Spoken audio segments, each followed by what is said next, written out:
I used to think silence was weakness, that if you didn't fight back, you had lost. But I learned the hard way that silence, calculated, intentional silence, can be the deadliest weapon of all. My name is Richard Hayes. For 10 years, I was married to Amelia, the woman I thought I'd grow old with. She came from wealth, the only daughter of Charles Whitmore, a banking magnate who built an empire lending to industries all over the country. When Amelia and I first met, her father didn't approve. I wasn't their class. I didn't have the family pedigree, the name, the connections. But I had ambition, and eventually I proved myself. Over time, Charles let me in, not just into his family, but into his world. I worked for him, learned the business, and became the son-in-law he could trust. Or so he thought. But Amelia never valued what we had. She liked the show of it, dinners, vacations, luxury, but she always wanted more.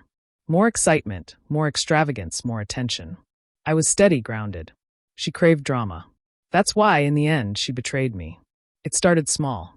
Late nights with friends, secretive phone calls, the way she'd laugh a little too brightly at texts she wouldn't let me see. I suspected, but I didn't want to believe it. Until one evening, I came home early and found her in our living room, half-dressed, tangled up with another man. I didn't shout. I didn't break anything. I didn't even let her explain. I just stared at her, long enough for her to feel the weight of what she'd done, then turned and walked out. No words. No goodbye. Just silence. She thought my silence meant defeat. She thought she had the upper hand. What she didn't know was that I'd been planning for a moment like this for years. See, working for her father gave me access to documents, to strategies, to the delicate scaffolding that held up his empire. And over the years, I had quietly built my own safety net. While Charles trusted me with sensitive negotiations and insider dealings, I kept meticulous records.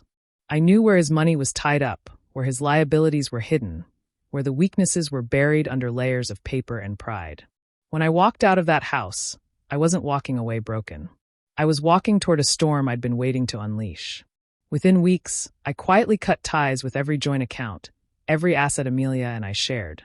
I had proof of her infidelity, which meant in divorce court, she would walk away with nothing. But I didn't stop there. My silence wasn't just about ending a marriage. It was about ending an empire. I knew Charles Whitmore's bank was overextended.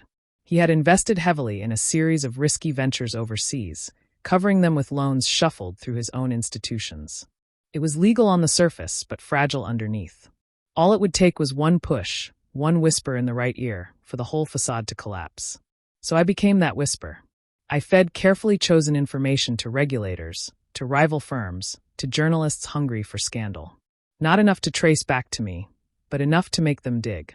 And once they started digging, the cracks widened into chasms. The first call came on a Monday morning.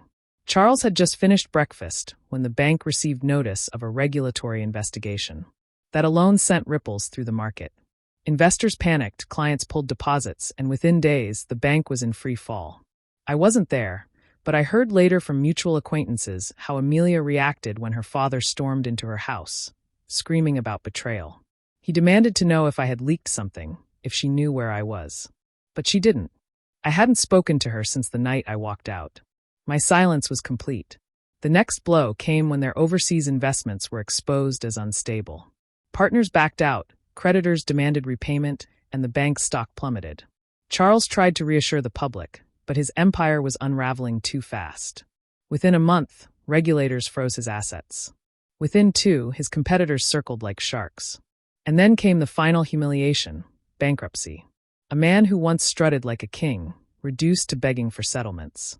His name, once spoken with fear and respect, now dragged through the mud of headlines and late-night news. Amelia called me then. Dozens of times. At first angry, then desperate, then broken. Richard, please. You don't understand. We're ruined. Dad is ruined. Help us. I never answered. The truth is, she was right. I didn't just end our marriage. I ended her world.